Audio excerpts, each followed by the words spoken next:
Nós vamos dar continuidade à nossa série do Sermão do Monte. E nesse momento, nossa mensagem, o título dela é Uma Lei Superior.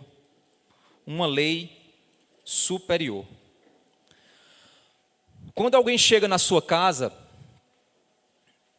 ela faz o que quiser. É assim na sua casa? Quando uma visita chega na sua casa, ela faz o que quiser lá? Ou você espera que essa pessoa que está te visitando, ou aquele parente que está passando uns dias na sua casa, ou aquele amigo que está ali fazendo uma visita, você espera que ela se submeta às regras que você acredita serem corretas para garantir um bom andamento da vida familiar. Seus filhos fazem o que querem? Ou existem coisas que você diz que eles não podem fazer? Quando alguém faz o que quer, essa pessoa que faz o que quer, aonde ele quiser, ela está obedecendo o quê? Se não a si mesma, suas próprias opiniões pessoais, seu próprio coração. Ela pensa que sabe o que é melhor. E ela então faz aquilo que ela acha que é certo. Será que o mundo precisa de leis? Será que o mundo precisa de normas para funcionar bem? Mas quem deveria estabelecer as regras para um mundo melhor? É exatamente isso que o nosso Deus fez quando Ele nos apresentou a sua santa lei. Mas o que nós fazemos diante da lei do Senhor? As regras do dono da casa. As regras daquele que é dono de tudo. O que é que o mundo faz diante da lei de Deus? A lei do Senhor. É sobre isso que a gente vai pensar um pouquinho hoje. Vamos pensar sobre o que é a lei. Vamos refletir um pouquinho sobre o que é a lei. Vamos voltar. Muita coisa que eu vou apenas citar. Para quem acompanha aqui a nossa igreja, quem está congregando conosco, sabe que a gente tem estudo para tudo. Para homem, mulher, criança. Então assim, a gente estuda sobre tudo, distribuído em todas as programações da igreja. Tudo, até o berçário, tem devocional. Para estudar sobre a missão do berçário. Então tudo a gente faz aqui a partir das escrituras. Pelo menos é a visão da nossa igreja. Uma igreja que estuda a palavra. Então eu vou citar muitas coisas que eu sei que os que já estão há alguns meses ou anos conosco, vai puxar da memória a informação. Porque realmente eu não vou ter tempo hábil para mostrar cada um desses pontos. Então, você guarda no seu coração, se tiver dúvida, depois você pode me perguntar sem problema nenhum, certo? Vamos lá. Deus criou o mundo e chamou os seres humanos para serem imagem e semelhança dele, para serem regentes, maestros da criação, sujeitando a terra e dominando para a glória de Deus. E Deus então, para a realização desse feito, Deus dá ao ser humano uma única regra. Uma única regra. Você pode comer de tudo, você pode aproveitar tudo que está aqui, mas você precisa se submeter à seguinte condição: você não pode comer do fruto dessa árvore. Então, se o ser humano não comesse do fruto da árvore, era sinal de que o ser humano estava se sujeitando a Deus, se sujeitando à visão divina a respeito da realidade, e a partir dessa sujeição à visão do Senhor, eles estariam sujeitando a terra para a glória de Deus e para a alegria de todas as suas criaturas. Viver deveria estar atrelado a essa submissão de uma única norma. Norma esta que dizia o seguinte: tudo é muito bom. Se você aproveitar tudo que eu fiz, você vai aproveitar tudo que é muito bom. Mas, se você comer do fruto dessa árvore, você conhecerá ou experimentará o bem e o mal, o muito bom e o muito mal. E o ser humano, então, tomou sua escolha. Eu quero seguir minhas próprias regras. Eu não quero me submeter ao Criador. Eu quero fazer segundo a minha vontade. E nós estamos, então, vivendo essa condição.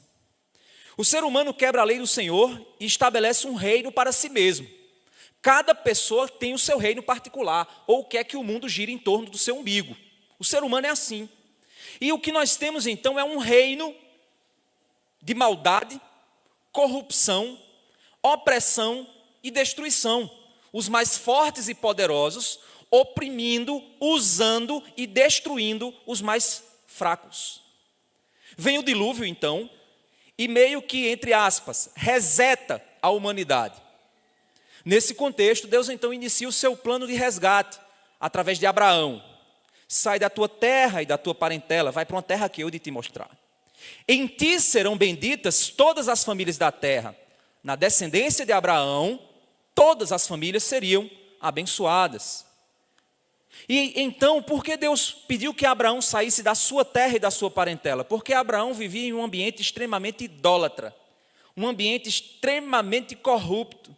E ele precisava se desconectar daquele estilo de vida, daquela cultura ególatra, daquela cultura idólatra, para então ele ser santo.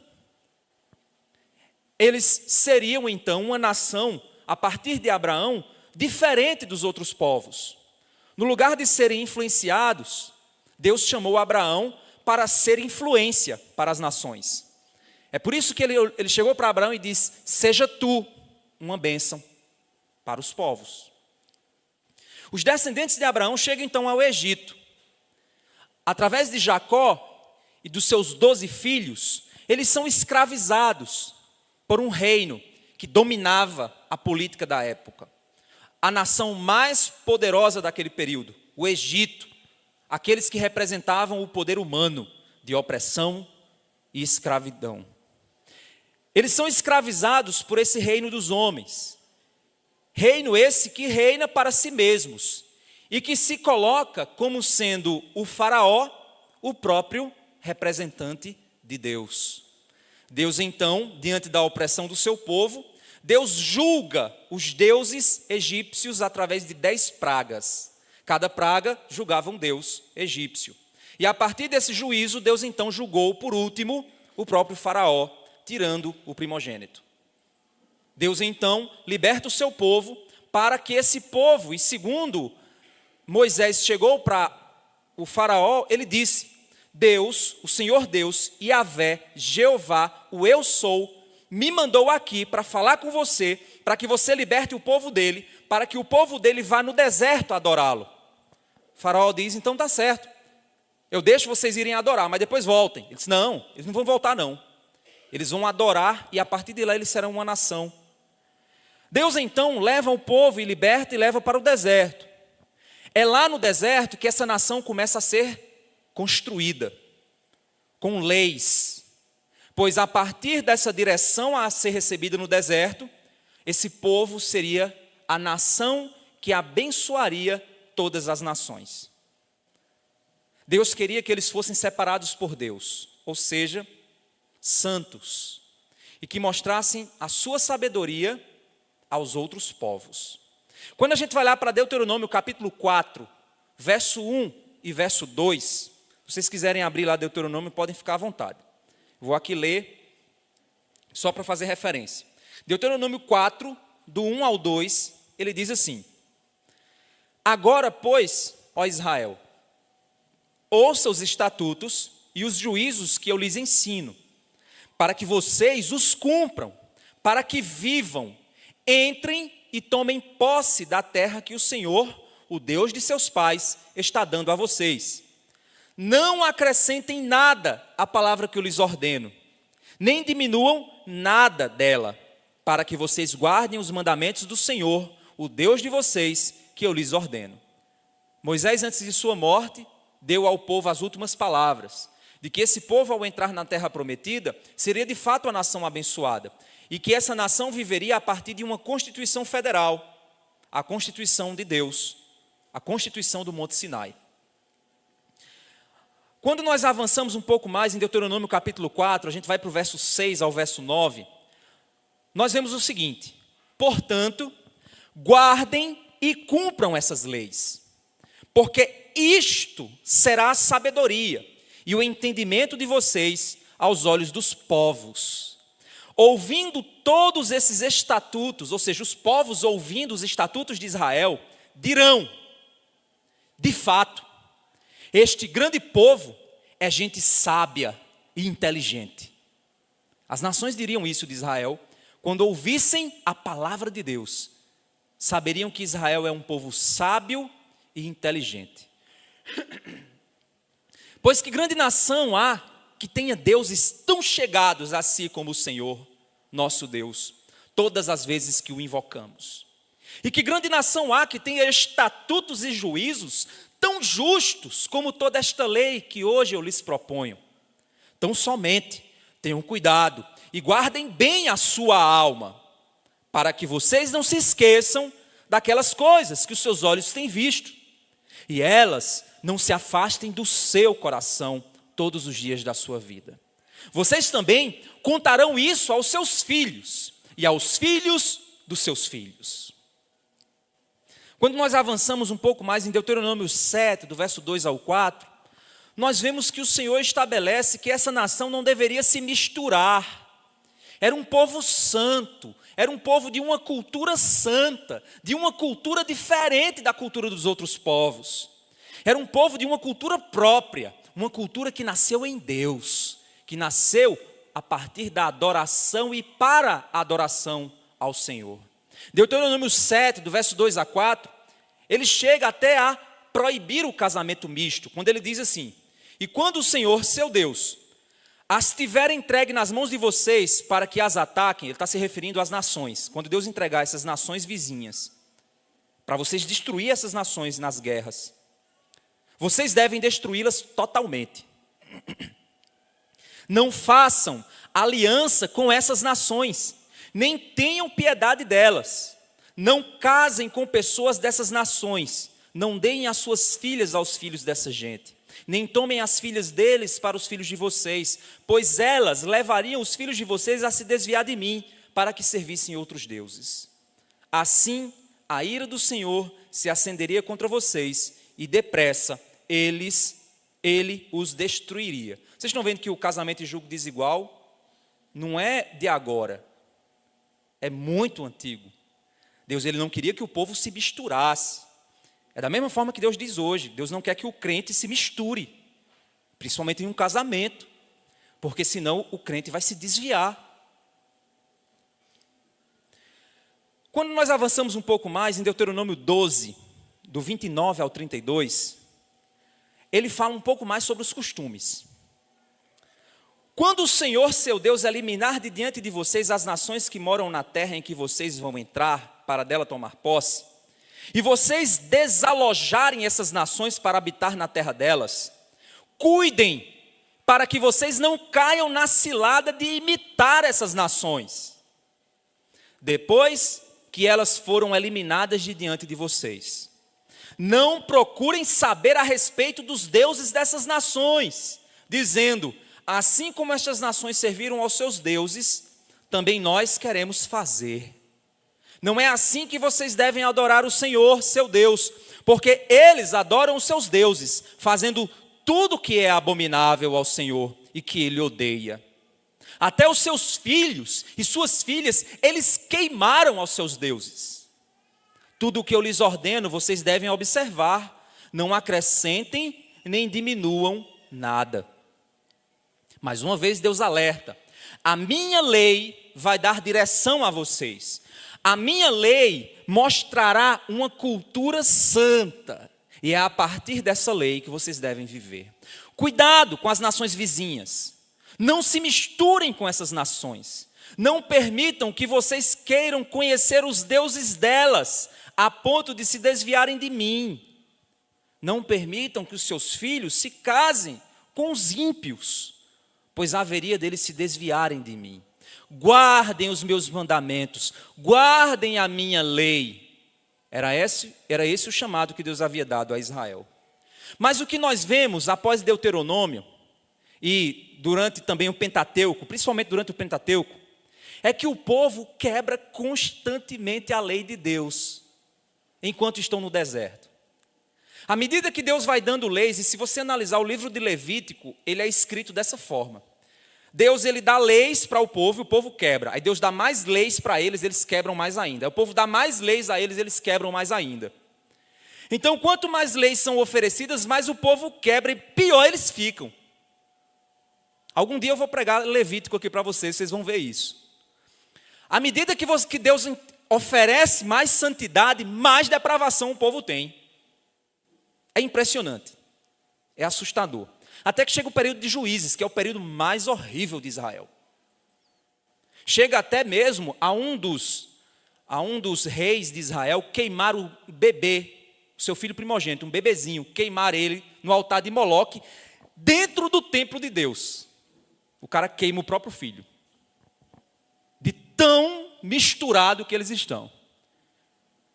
Deus diz, não, vocês não devem se misturar. Não é assim que vocês devem me servir. Separem-se dessas nações. A mesma mensagem é hoje, viu, irmãos? Ah, mas é porque a igreja é a área da graça. A conversa é essa. Aí você pega a graça e faz desgraça. Você pega a graça e destrói ela. Porque você quer se misturar com os povos, com as nações que estão ao nosso redor. Você quer se misturar. Quer casar com eles, quer formar alianças, negócios. Mas Deus continua sendo santo e dizendo para o povo, sejam santos, porque eu sou santo. Separem-se, porque eu sou separado. Deus então, a partir de Juízes, o povo está num estado de depravação tão intensa, que Deus levanta Samuel para julgar o povo e guiá-los. E aí o povo diz, nós queremos um rei igual às outras nações. Aí Deus diz, por que vocês querem um rei? Eu sou o rei de vocês. Se vocês tiverem um rei igual às outras nações, sabe o que vai acontecer? Esse rei vai roubar vocês. Esse rei vai reinar para si mesmo. Esse rei vai destruir vocês, vai oprimir vocês. Depois que Samuel diz isso, o povo diz, tudo bem, mesmo assim nós queremos um rei igual às outras nações. Aí Samuel fica revoltado, aí Deus diz, Samuel, eles não estão rejeitando a ti, Samuel, é a mim que eles rejeitam. Eles sempre me rejeitam, Samuel. Sempre me rejeitaram, desde o Egito, desde que eu tirei eles de lá, eles me rejeitam o tempo inteiro. Eu mostro o caminho e eles só querem o mal, eles só querem a perversidade. Samuel, é a mim que eles odeiam, não é você. Você é só o mensageiro, a raiva deles é de mim. E então Deus diz, faça a vontade do povo. Você vai levantar um rei, segundo o coração do povo. Parafraseando, interpretando. Levanta-se Saul. Quem Saul é? Saul é um rei que reina para si mesmo. É ególatra, vaidoso. Só se preocupa com a opinião pública. Saul começa a destruir a nação, aí Deus vai e diz, agora eu vou levantar um rei segundo o meu coração. E a partir desse rei eu vou estabelecer um reinado eterno, porque o descendente desse rei será o rei eterno, que é o nosso Senhor Jesus Cristo. E aí Deus levanta Davi. Através de Davi esse rei chega a nós. Jesus Cristo é o nosso rei. Ele nos guia em sua lei. E é por isso que o Sermão do Monte existe. Porque o Sermão do Monte é o rei dizendo como é a lei do seu reinado. Abram suas Bíblias em Mateus capítulo 5.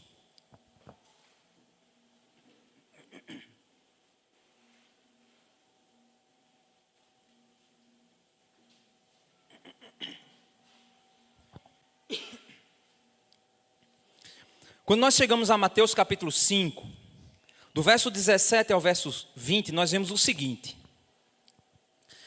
É após Jesus falar a identidade do cristão, Jesus diz assim, vocês são sal.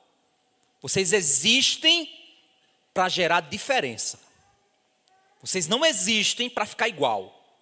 Vocês não existem para deixar o ambiente onde vocês estão da mesma maneira.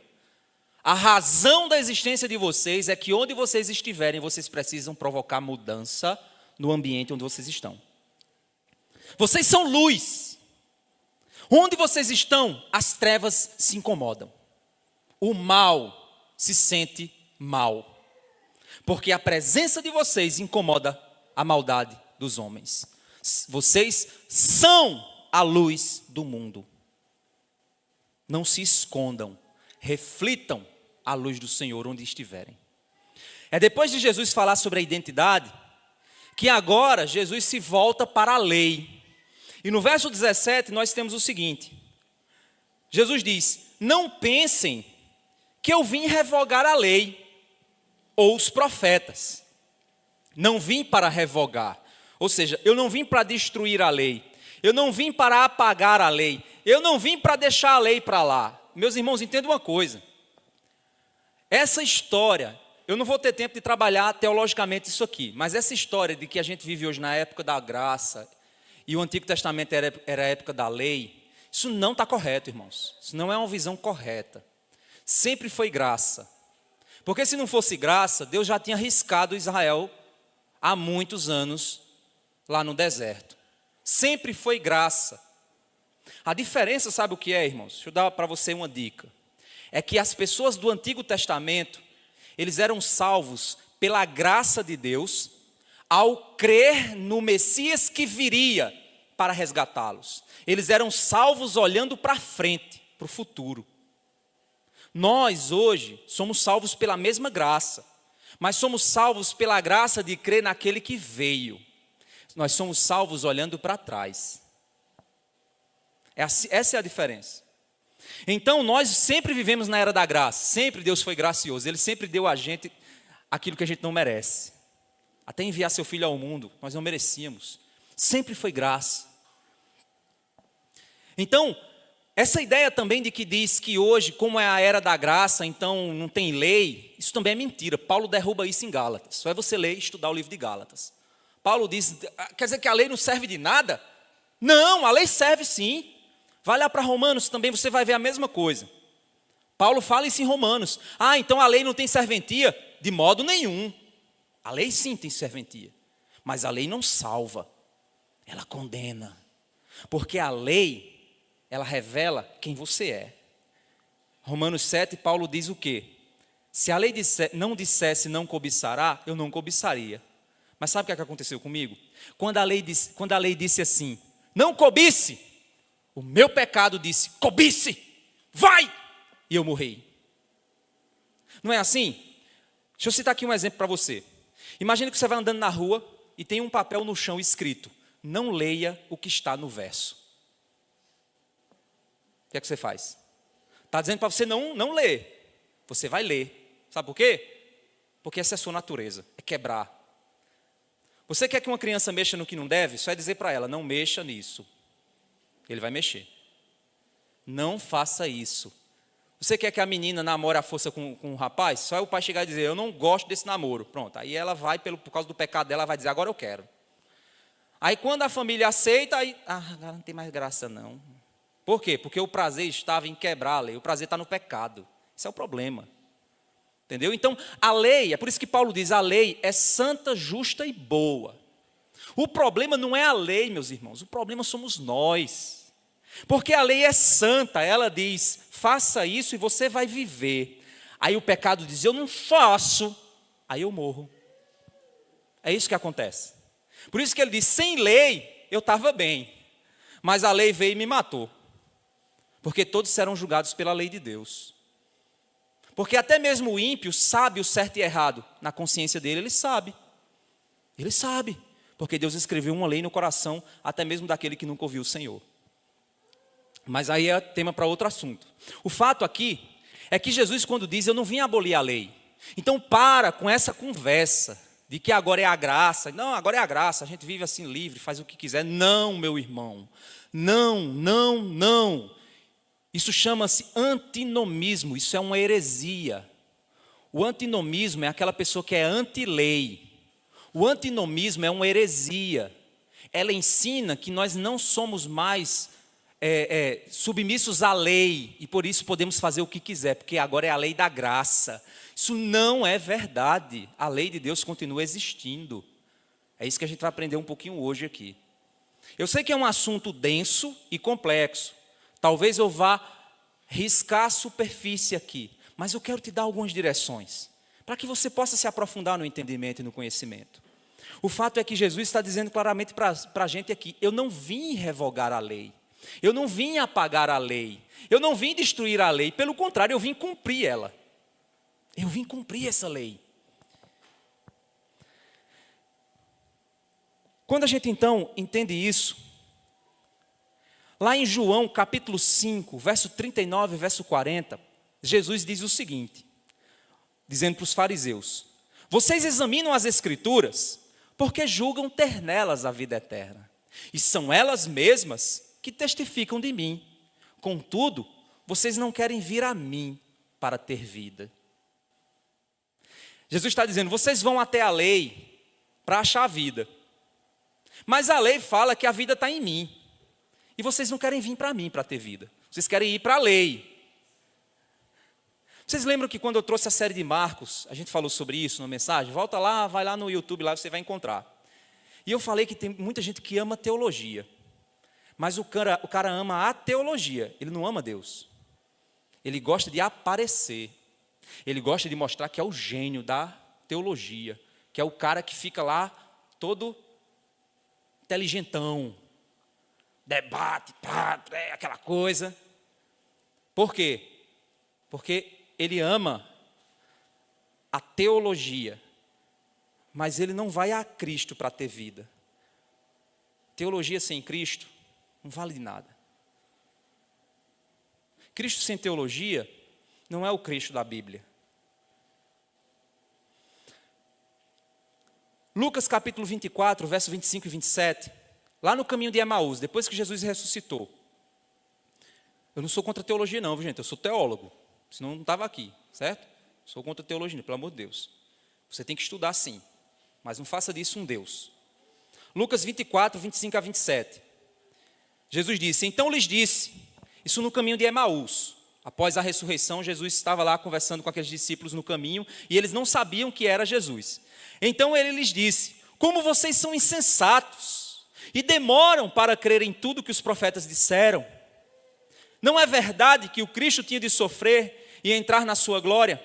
E começando por Moisés e todos os profetas, olha, começando por Moisés, Pentateuco, e todos os profetas, explicou-lhes o que constava a respeito dele em todas as Escrituras.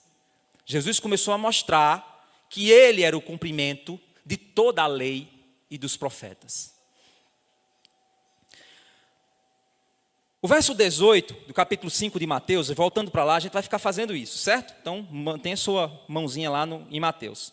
O verso 18 diz assim: porque em verdade vos digo, até que o céu e a terra passem, nenhum i ou um tio jamais passará da lei, até que tudo se cumpra. Esse i e tio são duas palavras do alfabeto. É como se fosse até de A a Z, tudo vai se cumprir. É isso que ele está querendo dizer. De A a Z vai se cumprir tudo. O mundo não vai deixar de ver a lei de Deus se cumprindo completamente. Tudo que ele profetizou e tudo que ele determinou irá se cumprir. Tudo será cumprido. Romanos 8, do verso 1 ao 4, diz assim para a gente. Romanos 8, do verso 1 ao 4. Agora, pois, já não existe nenhuma condenação para os que estão em Cristo Jesus. Porque a lei do Espírito da vida, em Cristo Jesus, livrou você da lei do pecado e da morte. Sabe essa lei que te mata, porque te condena? Cristo te livrou dela. Porque enquanto a lei te condena, Cristo te salva. Enquanto a lei aponta teu pecado, Cristo te liberta do pecado. Enquanto a lei apela para o teu orgulho e diz para você, faça para ser salvo, Jesus chega para você e diz, você é incapaz de fazer. Vinde a mim, vós que estáis cansados e sobrecarregados, e eu vos aliviarei. Tomai sobre vós o meu jugo e aprendei de mim, que sou manso e humilde de coração, e vocês acharão descanso para as vossas almas. Esse é o Cristo. Ele nos liberta do peso da lei, porque ele cumpre nele essa lei. E o texto nos diz que o Espírito de vida em Cristo Jesus livrou você da lei do pecado e da morte. Porque aquilo que a lei não podia fazer, por causa da fraqueza da carne, isso Deus fez, enviando o seu próprio Filho em semelhança de carne pecaminosa, e no que diz respeito ao pecado. E assim condenou Deus o pecado na carne, a fim de que a exigência da lei se cumprisse em nós, que não vivemos segundo a carne, mas segundo o Espírito. Então, quando estamos nele, cumprimos a lei. Você cumpriu do i ao tio da lei.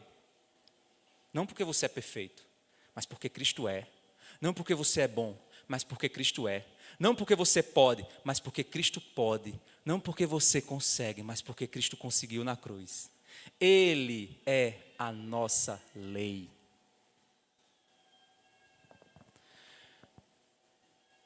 Por isso que, fora de Cristo, somos condenados. Em Cristo, somos salvos. Porque fora de Cristo, toda a lei se cumprirá na condenação dos ímpios. Em Cristo, toda a lei se cumpriu na salvação dos justos. Essa é a lei de Deus. O verso 19 diz assim, aí você pode pensar, ótimo, Jesus está dizendo que toda a lei vai se cumprir. Jesus está dizendo que ele não veio revogar a lei. Quando nós lançamos luz sobre a palavra de Cristo, a respeito do que Paulo está dizendo, então Cristo é a nossa lei. Cristo é o cumprimento da lei em mim. Nele eu consigo a justiça. Nele eu consigo a salvação. Então, se é assim, estou salvo. Uma vez salvo, salvo para sempre. E agora faço o que eu quiser. Afinal de contas, Jesus já pagou. Jesus vem para você e diz o seguinte, no verso 19.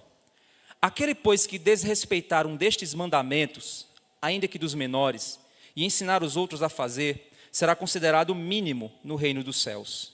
Aquele, porém, que os observar e ensinar, esse será considerado grande no reino dos céus.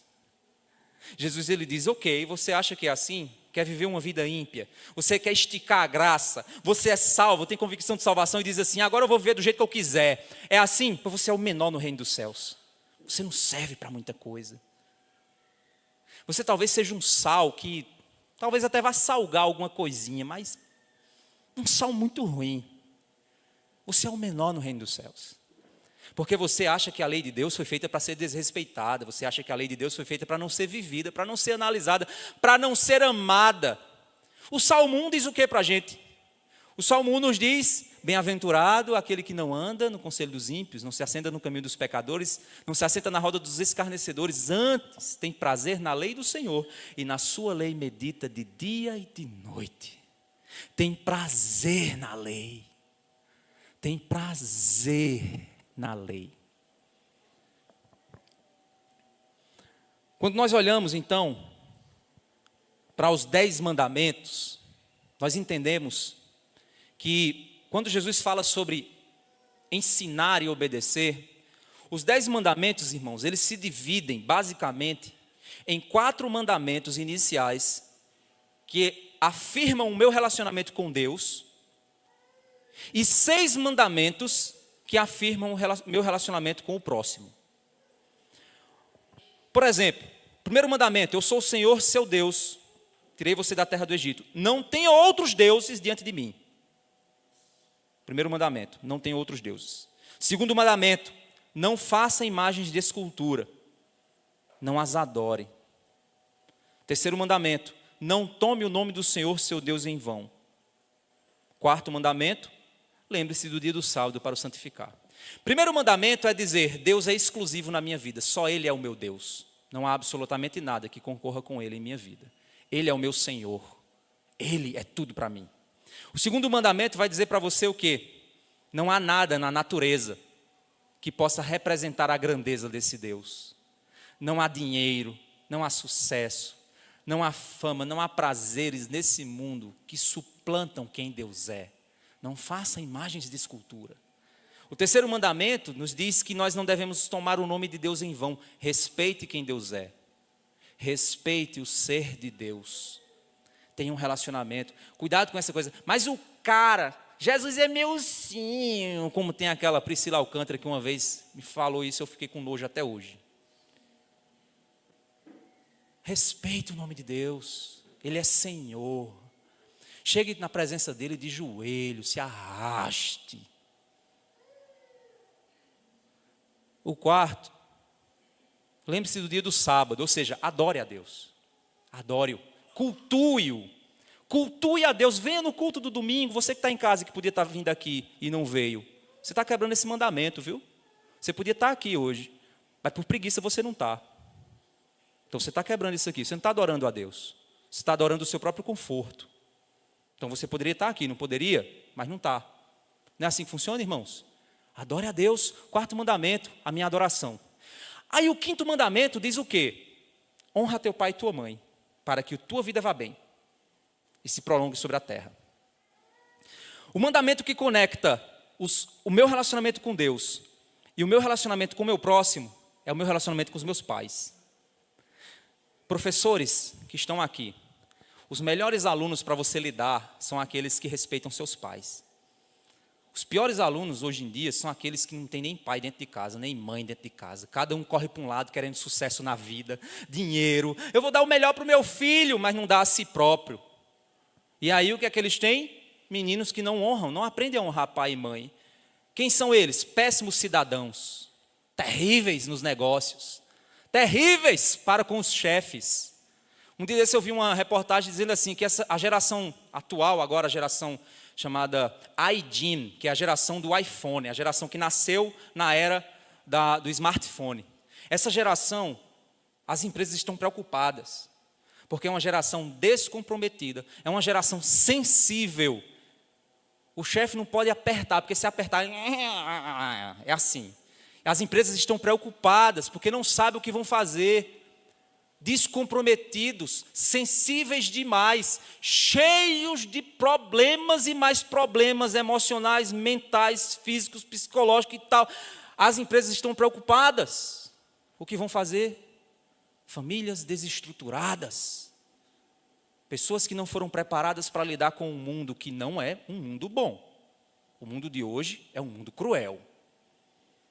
Se você, pai, não prepara seu filho para esse mundo cruel, esse mundo vai dar um sarrabui no teu filho, dar uma rasteira, pisar na sobrancelha dele. É assim que vai acontecer. Dar um mata-leão no teu filho, se você não preparar ele para esse mundo. Então, os 4 primeiros mandamentos, minha relação com Deus. O 5º mandamento, minha relação com os meus pais, que me preparam para os 5º últimos relacionamentos, com o meu próximo. Aí ele vai dizer, não mate, não adultere, não furte, não minta, não cobice. Acabou. Esses 10 mandamentos, na realidade, são 10 tópicos que equivalem a 613 leis contidas em Levítico. Então, as 613 leis são desdobramentos práticos desses 10 mandamentos. O que Jesus está dizendo é que nele cumpre-se tudo. Nele cumpre-se tudo. E aí, quando o fariseu chega para Jesus e pergunta, mestre, o que faço eu para cumprir a lei? Jesus disse, cumpra 2 mandamentos, que resumem toda a lei.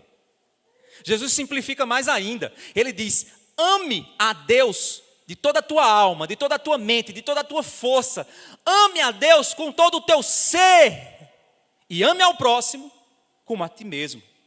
E você cumpriu toda a lei. 613 mandamentos em Cristo se cumpre no amor. Jesus, então, ele está nos dizendo que nós não devemos ensinar os homens a descumprir. Não é isso. Não é essa a missão de Cristo. Esticar graça. Ensinar uma vida qualquer. Não. Mas cumprir o que Deus ordenou em Cristo, através do amor.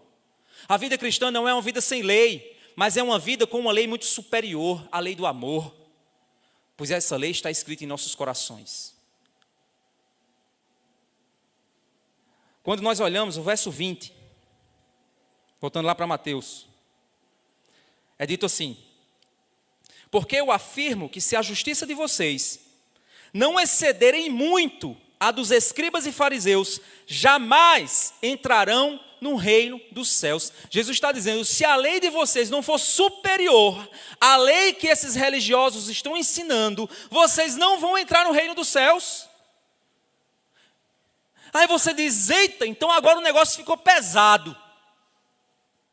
Aí Jesus mais para frente diz, mas vinde a mim, vós que estáis cansados e sobrecarregados, e eu vos aliviarei. Tomem sobre vós o meu jugo, aprendam de mim, eu sou manso e humilde de coração, e vocês vão achar descanso para as vossas almas. Aprendam de mim, aprendam de mim. Jesus diz isso. Nele podemos viver uma vida santa. Mas se você não amar a Cristo, se você não amar o Senhor, você não cumpre nada, meu irmão. Você fica num relacionamento jurídico. Sabe o que é um relacionamento jurídico com Deus? Deixa eu te dizer, tem muito crente que tem um relacionamento jurídico com Deus. Vou te explicar o que é. Você fica estudando a Bíblia para encontrar qual brecha ela dá para você fazer o que você quer. Não, mas olha aqui, é porque é o seguinte, eu posso fazer sexo com minha namorada antes do casamento, porque na realidade a Bíblia fala sobre fornicação. E fornicação, segundo a palavra do latim, significa fornos. E fornos era um tipo de padaria que existia na época de Jesus, e nessa época essas padarias tinham prostitutas. E aí essas fornicações eram o sexo que essas pessoas faziam com as prostitutas. Por isso que eu posso namorar e posso fazer sexo, porque a Bíblia não proíbe. Olha isso que eu estou falando para vocês é real, viu, gente? Eu vi isso de um jovem. Não está mais com a gente. Mas eu vi isso. E ainda citou Caio Fábio para ser o defensor do pensamento dele. Que hoje defende aborto e homossexualidade. Olha o malabarismo que o cara encontra para pegar o texto bíblico, torcer para fazer o que quer. E vai no Twitter que tu vê tanto jovem influenciador fazendo isso, pegando ideologias humanas e jogando para dentro da teologia e fazendo uma salada e tirando o que quer. É impressionante. Não pode ter pastorado feminino. Pode. Por quê? Porque existia uma apóstola, o nome dela era Júnias. E como é?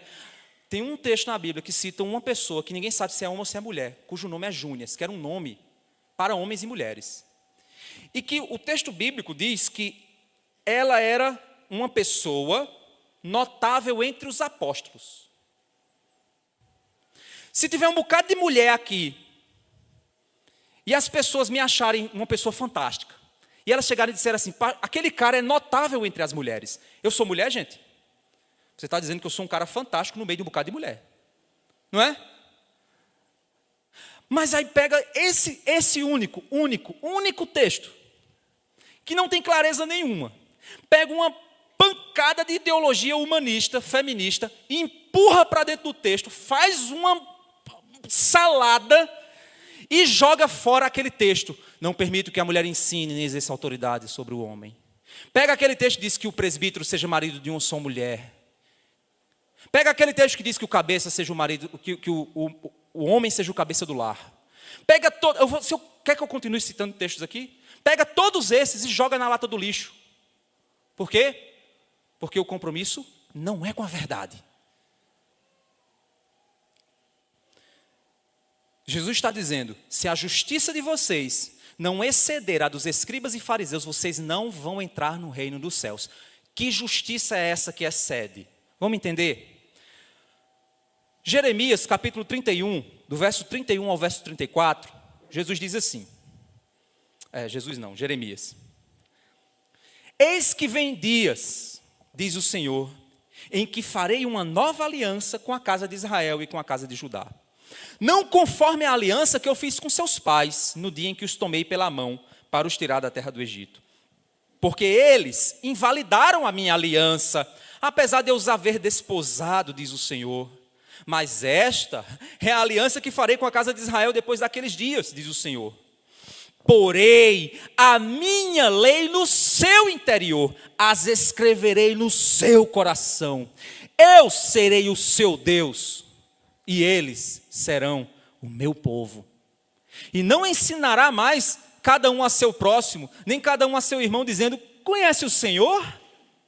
Porque todos me conhecerão, desde o menor até o maior deles, diz o Senhor, porque lhes perdoarei a sua maldade e nunca mais me lembrarei dos seus pecados. Eles cumpriram a lei com a aliança que eu fiz com eles. Eles não precisam correr para cumprir a lei para ser salvo, porque essa lei já está dentro deles. Meu querido irmão, se você fica procurando meios, brechas, se você tem um relacionamento jurídico com Deus, meu querido irmão, você não tem um relacionamento com Deus. Se você fica procurando meios para desobedecer com a consciência tranquila, a lei não está escrita em você. Você é um hipócrita, é um religioso, você é um fariseu. Porque o crente, ele peca, mas ele não vive em paz com seu pecado. O pecado dói no crente, porque a lei está escrita no seu coração. Ele não consegue se livrar da consciência da lei, dizendo a ele: você está errado, você está errado, você está errado, você está errado. Ele não consegue se livrar da consciência do pecado, dizendo isso para ele. Aí ele procura falsos profetas na internet que digam isso para ele, que encham a cabeça dele de ideologias que possam diminuir a culpa dele, mas ele não consegue viver em paz, porque a lei está dentro dele, ele não consegue mais fugir do Senhor. Ele foi comprado, você foi comprado. Se alguém chegar para você e perguntar: pastor, se alguém chegar para mim e perguntar assim: pastor, eu acho que eu não sou salvo. Aí eu pergunto: por que, meu irmão? Não, porque eu tento fazer as coisas, eu só faço coisa errada. E eu não aguento mais viver assim, eu não quero viver assim, eu luto, eu me acho horrível. Eu vou dizer: meu irmão, é exatamente por você ser salvo que você sente assim. Um porco, ele não liga se estiver na lama, porque a lama é o lugar dele. Mas uma ovelha, ela não quer estar ali. Uma ovelha não quer estar ali. Ela quer obedecer. Ela quer ouvir a voz do pastor. Ela se sente segura quando ela ouve o pastor e vê o cajado, e vê o guia, e vê a repreensão. Ela ama o Senhor. Por mais que exista um velho homem miserável dentro de nós, como o apóstolo Paulo diz: miserável homem que sou, porque o que eu quero fazer, isso não faço, e o bem que não quero, quem me livrará do corpo dessa morte? Dou graças a Deus por Cristo Jesus, porque, sabe por quê, irmão? Porque nele nós temos o sim e o amém. Nele nós temos graça. Já não há condenação para os que estão em Cristo Jesus. Ah, então agora eu vou viver do jeito que eu quiser. Não, não é assim que funciona.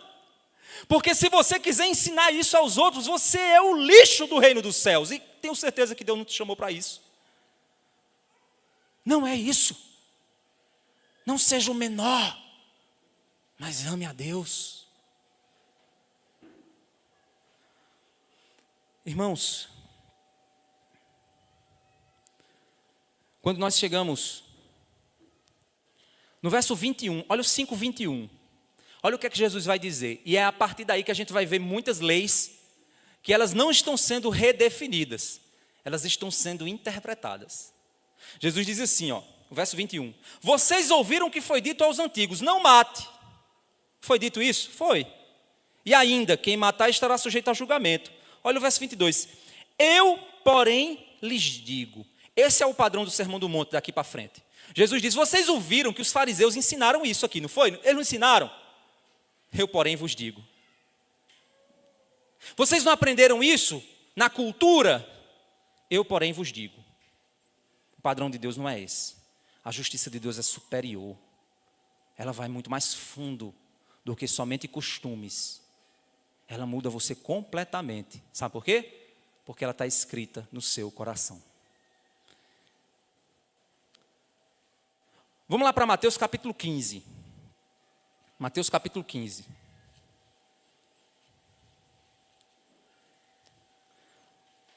A gente vai ler do verso 1 ao verso 20. Olha só. Mateus 15, do verso 1 ao verso 20. Então alguns fariseus e escribas vieram de Jerusalém até Jesus e perguntaram: por que os seus discípulos transgridem a tradição dos anciãos?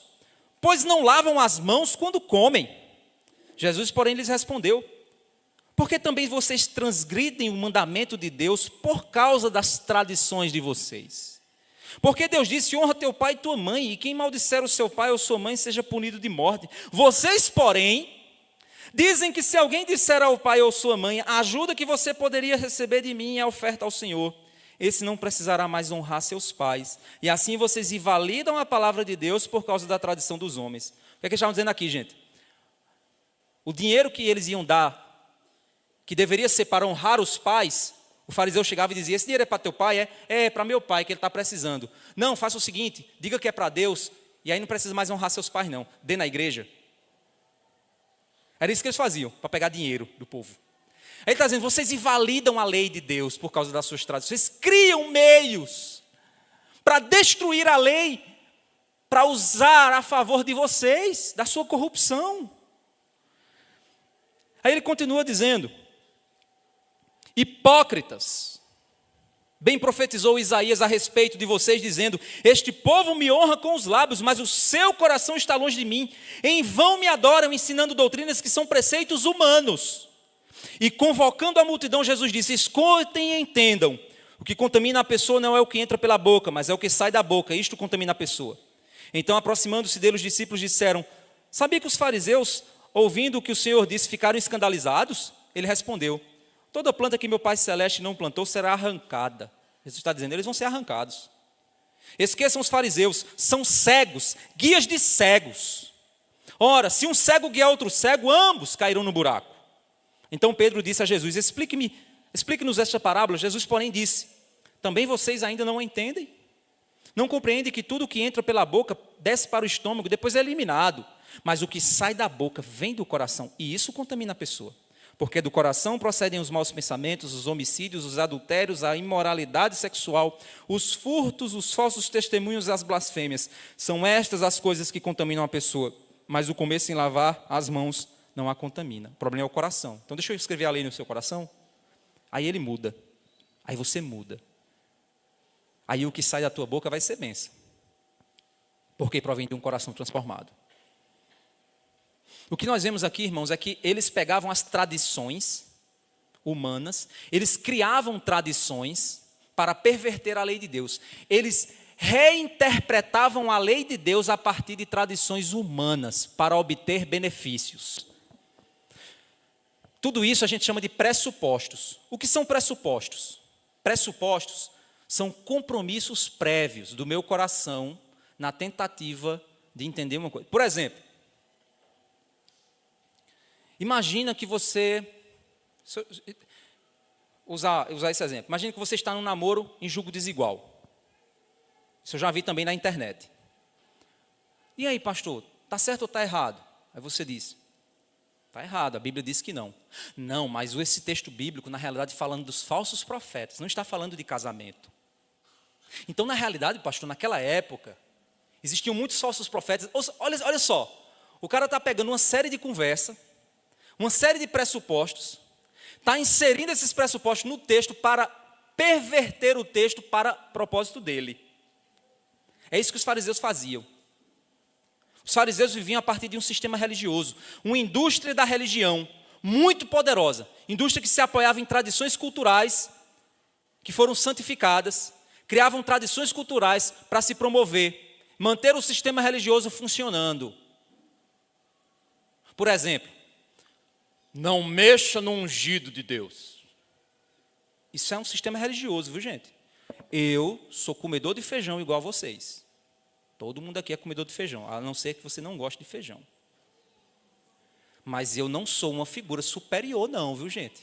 Eu não vou profetizar maldição. Tira, o irmão aqui vai ficar sem os anjos ao redor dele. Pelo amor de Deus, isso está errado. Aí tem muita igreja que cria isso, cria um sistema para o povo ficar com medo do pastor. Passa, eita, abençoou, ungiu Ungiu. Vem aqui, Samuel, vou te ungir aqui, passando na tua cabeça. Meu amigo, fica abençoado. É um sistema, gente, para dominar você, para controlar você, para botar medo em você. São os fariseus que inventam isso.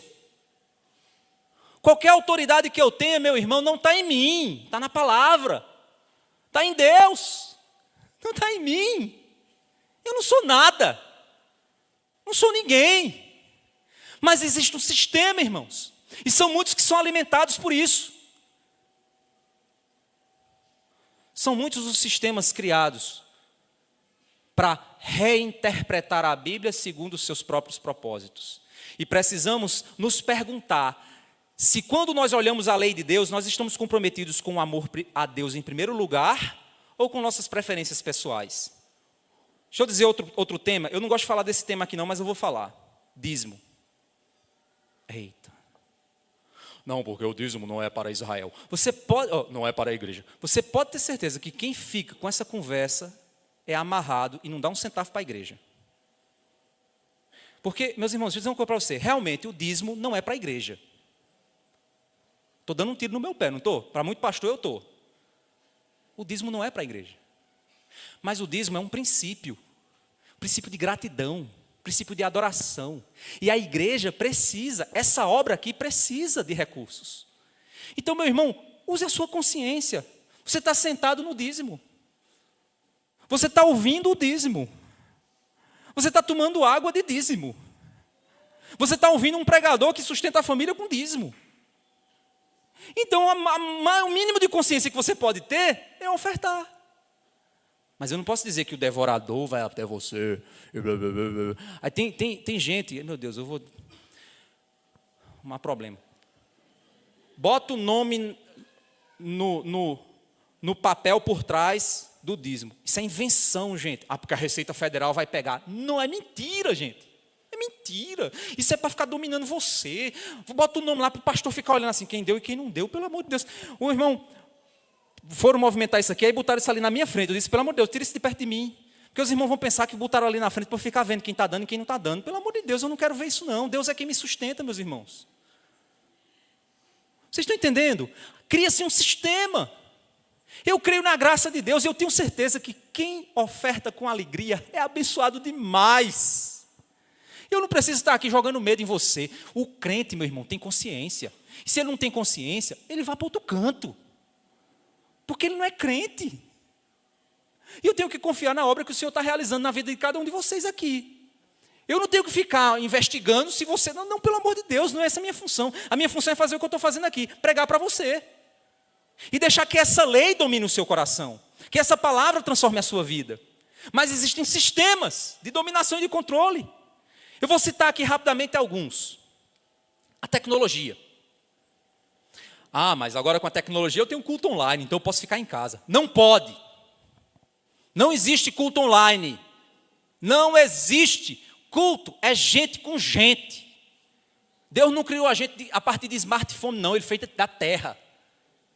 Ele não fez a gente dos circuitos integrados. Ele pegou um bocado de CI, de chip e fez o homem. Não. A gente foi feito da terra, do pó, meu irmão. A gente foi feito para estar aqui, ó, um perto do outro. Não existe culto online. Aí tem gente que agora está redefinindo o culto para dizer que pode. Por quê? Preguiçoso. Preguiçoso.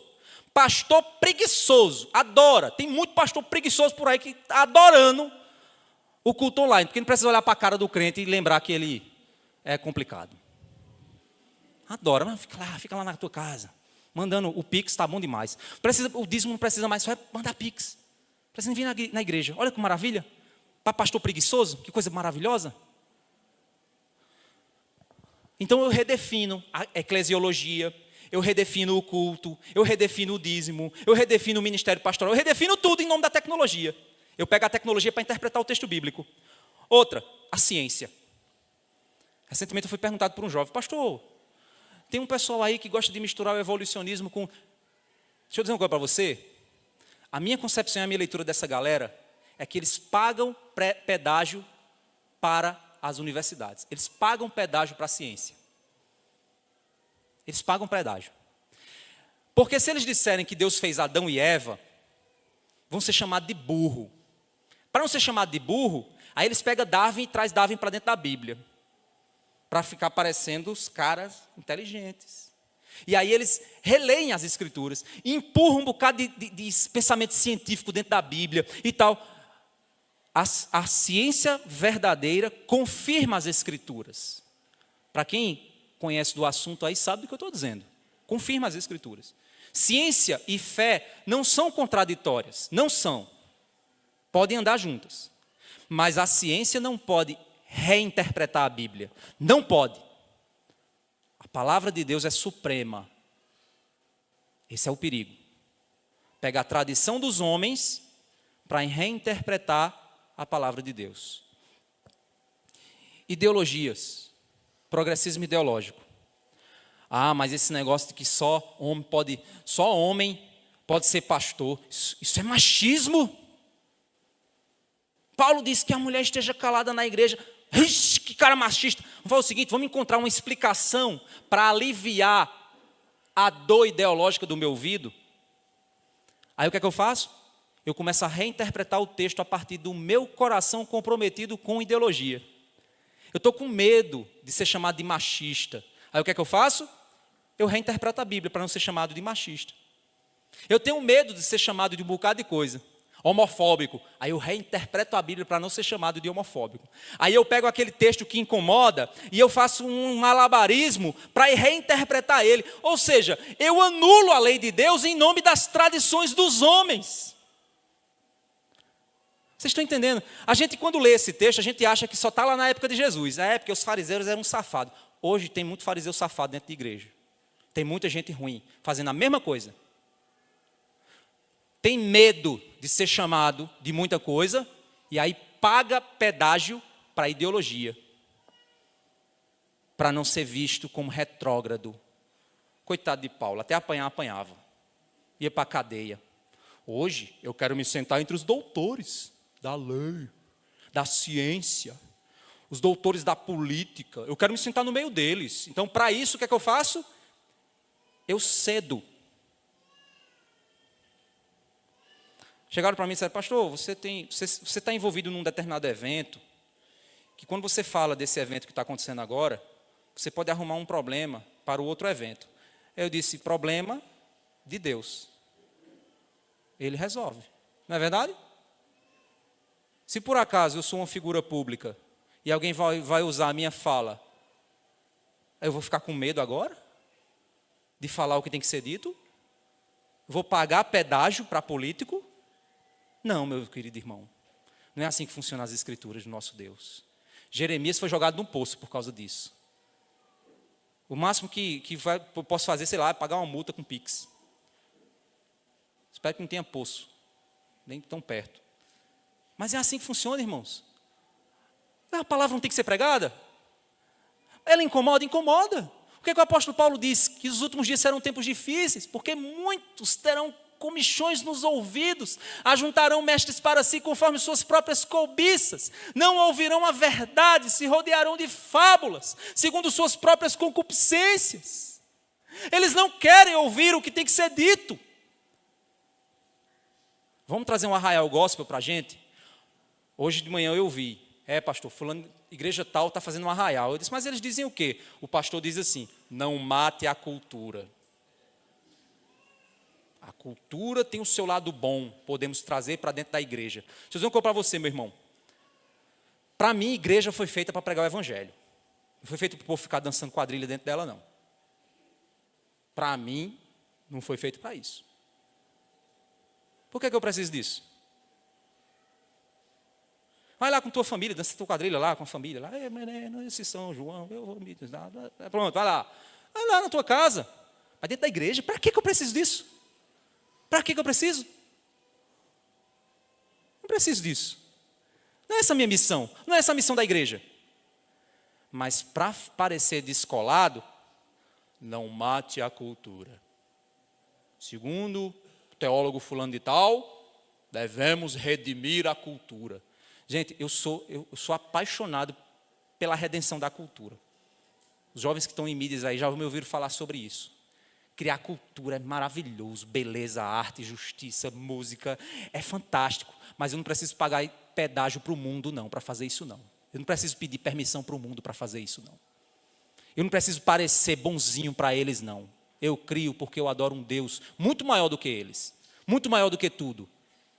Então, o que nós fazemos, segundo a lei de Deus, fazemos como nós lemos no começo, para que as nações vejam vocês e digam: esse povo é muito inteligente, esse povo é muito superior. Então, para que é que eu preciso baixar meu padrão? Para mostrar para eles que eu sou o cara. Se só com a lei de Deus eu sou muito melhor. Só com a lei de Deus meus filhos são muito mais educados. Só com a lei de Deus minha vida é muito mais estruturada. Minha vida financeira é muito mais próspera. Só com a lei de Deus meu casamento é uma bênção. Só com a lei de Deus minha vida social é uma bênção. Só com a lei de Deus nós somos instrumentos. No final do culto eu vou mostrar para vocês um testemunho que a gente recebeu. Como é bom viver a lei de Deus. Que possamos, irmãos, valorizar essa lei. Que possamos, irmãos, viver essa lei. Que possamos obedecer essa lei. Mas entenda uma coisa.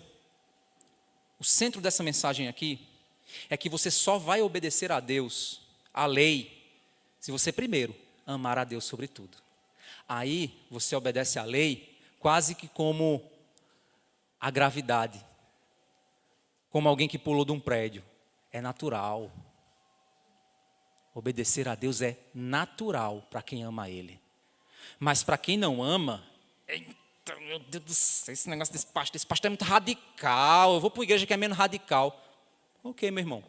Se para você, vamos lá, passou aqui um pouquinho do horário. Se para você, eu chegar para você e dizer assim: por favor, meu irmão, você não perdeu nada naquele lugar. Não vá não. Se para você isso é doloroso seguir, pelo amor de Deus.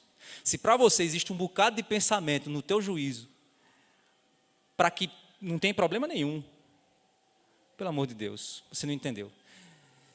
Se o único esforço que eu como pastor estou te pedindo, que você não perdeu nada lá, e você não consegue, imagina as outras coisas, o que é que você não faz? Porque é só 30 dias. E eu tenho certeza que você não perdeu nada lá. Mas não consegue. Por quê? Porque você ama a si mesmo, sua vontade, seu desejo, seu prazer. Deus para você é apenas alguém que você faz o que você quer. E essas pequenas coisas são a prova do seu amor.